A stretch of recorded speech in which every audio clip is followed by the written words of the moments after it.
वाल्मीकि रामायण में रावणकालीन लंका का विस्तृत वर्णन है।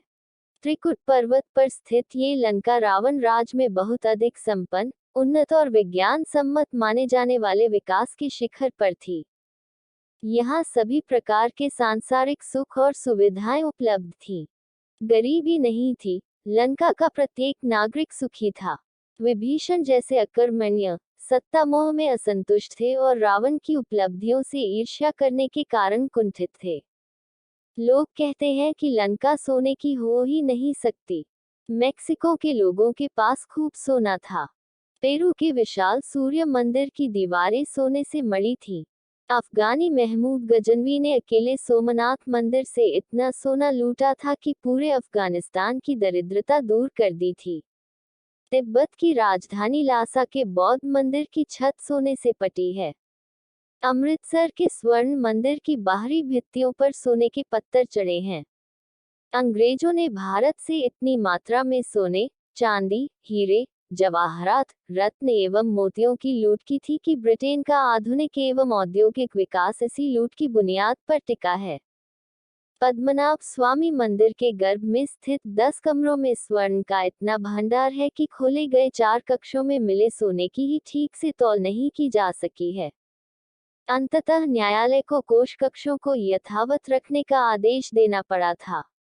स्वामीनारायण संप्रदाय के सभी मंदिरों में प्रमुख मूर्तियां कई टन सोने की हैं। इसलिए ये कहना गलत है कि लंका सोने की नहीं थी। लंका के प्रमुख राजमहल, मंदिर और घर मणियुक्त सोने से अलंकृत थे। उस समय दक्षिण भारत और लंका में खदानों और नदियों की रेत से पर्याप्त मात्रा में सोना निकलता था। गांव-गांव इसके शोधन की प्रक्रिया में लोग पारंगत थे।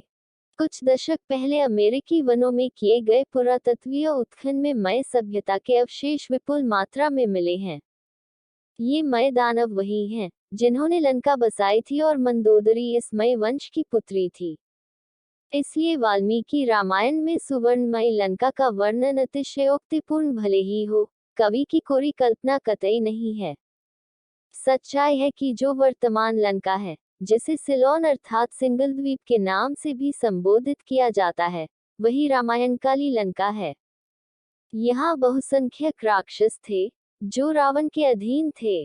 तत्पश्चात डेक्कन महाविद्यालय के विद्वान डॉक्टर हससुख धी सांकलिया ने नर्मदा और ताप्ती नदियों का वर्णन नहीं होने और इन क्षेत्रों में रावण की प्रशंसा में आदिवासी समूहों में गीत गाए जाने के आधार पर लंका की काल्पनिक खोज मध्य प्रदेश के जबलपुर संभाग और छत्तीसगढ़ के बस्तर में शुरू कर दी।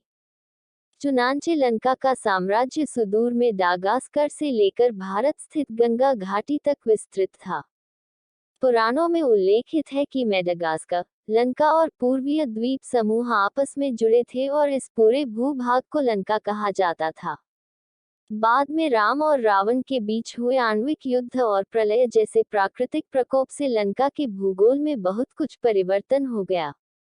बावजूद रावण की मूल लंका आज भी यथास्थिति में है। दरअसल रावण के राज्य का विस्तार भारत में पांड्य, चोल, कृष्णा, गोदावरी, कावेरी, महानदी, उत्कल, चेरा और किष्किंधा तक फैला हुआ था। अतएव उसके रक्षकों के वंशजों में अपने सम्राट की प्रशंसा में लोक गीतों का गाया जाना और रावण समर्थित कई प्रथाओं का प्रचलन में बने रहना कोई अनूठी बात नहीं कही जा सकती है।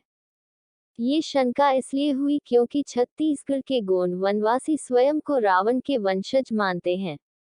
बस्तर के माड़िया गोंड रावण को नफरत की दृष्टि से नहीं देखते हैं।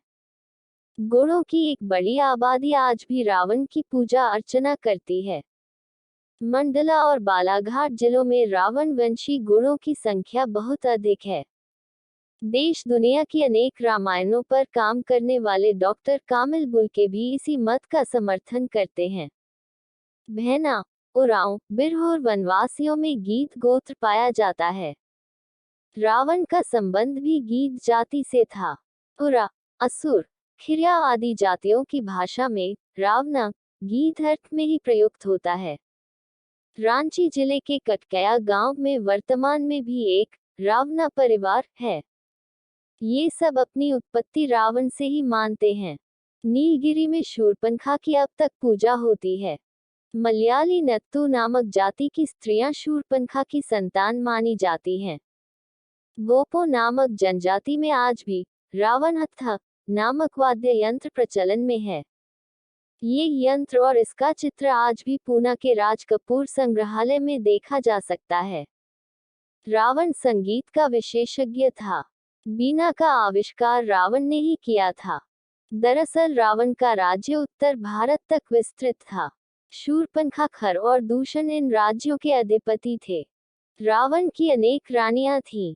इनमें से कुछ दक्षिण भारत की भी थीं। ऐसे में इन जातियों द्वारा स्वयं को रावण का वंशज मानना अजरज नहीं, एक सच्चाई है। लेकिन इस आधार पर लंका को भी मध्य भारत में मान लेना या इसकी खोज करना अनर्थक एवं वास्तविक साक्ष्यों के साथ खिलवाड़ करना है। मध्य प्रदेश के मुरैना जिले के कई ग्रामों में आज भी महाभारत काल के कौरवों के वंशज रहते हैं। इससे यह आशय लगाना सर्वथा अनुचित होगा कि हस्तिनापुर और कुरुक्षेत्र मुरैना में हैं। लंका पर यथार्थपरक कार्य डॉक्टर मधुसूदन चांसकर ने किया है। विष्णु श्रीधर वाकणकर ने भी इस दृष्टि से अहम पहल की है। इन लोगों ने लंका में पहुंचकर लंका की प्राचीनता से जुड़े शोध पत्रों और सेनालहिनी आदि काव्य का अध्ययन किया। राम और रावण के युद्ध से संबंधित सिंगली भाषा में लिखे युद्धकांड का भी अध्ययन किया। इन ग्रंथों और वाल्मीकि रामायण में जो स्थल जहां वर्णित हैं, वहीं आज भी विद्यमान हैं। तिरुकोणमले में रावण के शिव मंदिर, रावणकोट में रावण द्वारा अपनी सास का श्राद्ध किया गया था, ये स्थल आज भी मौजूद है। रावण कनुड नाम के गर्म पानी के झरने का उल्लेख रामायण में है। ये झरना भी अपनी जगह उपलब्ध है। इन ग्रंथों में पुलस्त नगर का विवरण है। यह नगर रावण के दादा पुलस्त्य ऋषि की महाकाय मूर्ति के साथ आज भी विद्यमान है। इसी प्रतिमा के सामने एक शिव मंदिर के भग्नावशेष हैं तथा एक विशाल जलाशय है। लंका के जिस वायुनिवारा क्षेत्र में वायुसेना का अड्डा था, उसके अवशेष भी उत्तरी लंका में देखने को मिलते हैं। जिस अशोक वाटिका में सीता को बंदी बनाकर रखा गया था, वह अशोकवन भी यथास्थान पर है। एक प्राचीन भवन में विभीषण की मूर्ति है। यही एक दर्शनीय चित्रावली है। इसके दोनों ओर स्वर्ण निर्मित पर्दे लटके हैं। विभीषण की मूर्ति के पीछे सफेद अश्व है। विभीषण एक हाथ में तलवार लिए है। इन विभीषण की सभी लंकावासी पूजा करते हैं और मन्नत मांगते हैं। रावण वध के बाद लंका त्यागने से पहले ऋषि अगस्त्य के कहने से भगवान राम ने 3 शिव मंदिरों का शिलान्यास किया था। बाद में विभीषण ने इन मंदिरों का निर्माण कराया। ये रावणकोट में तिरुकोटीश्वर, मन्नार में तिरुकेटीश्वरम और चिलाव में मुनीश्वरम नाम से आज भी अस्तित्व में हैं। इनके अलावा लंका के रामायणकालीन मंदिरों में जाफना का नागुलेश्वरम, कोची का पोनम्बलवंतेश्वरम, चिन्नागम का नेलूर कड्यालेश्वरम, कोलंबो का कैलाशनाथम, गल्ल और रत्नपुर के मेघनाथ द्वारा पूजे जाने वाले शिव मंदिर भी मौजूद हैं। हनुमान संजीवनी बूटी के लिए हिमालय से जिस द्रोणगिरी पर्वत को लेकर आए थे, उससे संजीवनी चुनने के बाद बची वनस्पतियों को गोलपोताश्रय क्षेत्र में फेंक दिया गया था। यहाँ अब फेंकी गई वनस्पतियों का वन है।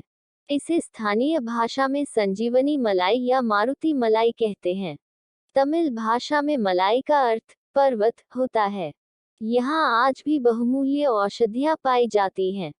कंबुकम नदी के तट पर होमग्राम है। ये वही स्थल है जहाँ इंद्रजित होम किया करता था। लंका के दक्षिण पूर्व तट पर हनुमंतोता नामक पोताश्रय है, जो हनुमंतोता का अपभ्रंश है। डॉक्टर जनार्दन मिश्र की पुस्तक भारतीय प्रतीक विद्या में प्रमाण देकर रावण की लंका को आज की श्रीलंका और उसके आसपास के क्षेत्र को माना है। इन्होंने माना है कि श्रीलंका का उरुवेल नगर रामायण कालीन सुबेल है। इसके उत्तर में 4 ऊंचे पहाड़ हैं, जिन्हें रामायण में त्रिकुट कहा गया है। लंका यही स्थित थी। बंदरवेला, तोतापल्ला, किनिंगलपोता और आदम, ये चारों शिखर आज भी मौजूद हैं। न्यू इरिला क्षेत्र में जो वर्तमान में हेगेल गार्डन है, वही प्राचीन अशोक वन है। लंका के दक्षिण पूर्व में एक चट्टान पर एक विशाल भवन है, जिसे रावण दुर्ग नाम से जाना जाता है। लंका में करीब 50 साल पहले किए पुरातत्वीय उत्खनन में एक अति प्राचीन शिव मंदिर मिला है। इसे रावण की साधना स्थली माना गया है।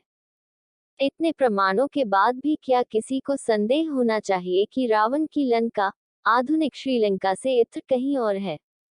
इसीलिए जब 1802 में आए अंग्रेजों के चंगुल से सिलोन 1948 में स्वतंत्र हुआ तो 1972 में यहाँ के लोगों ने गर्व के साथ अपने देश का नाम सिलोन से बदलकर श्रीलंका रख दिया।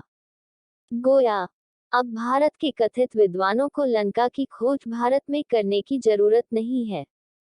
लंका जहां पहले थी, वहीं आज भी है। अगर आपको ये स्टोरी अच्छी लगी हो तो इसे जरूर शेयर करें और इसी तरह के अन्य लेख पढ़ने के लिए सब्सक्राइब की बटन दबाएं।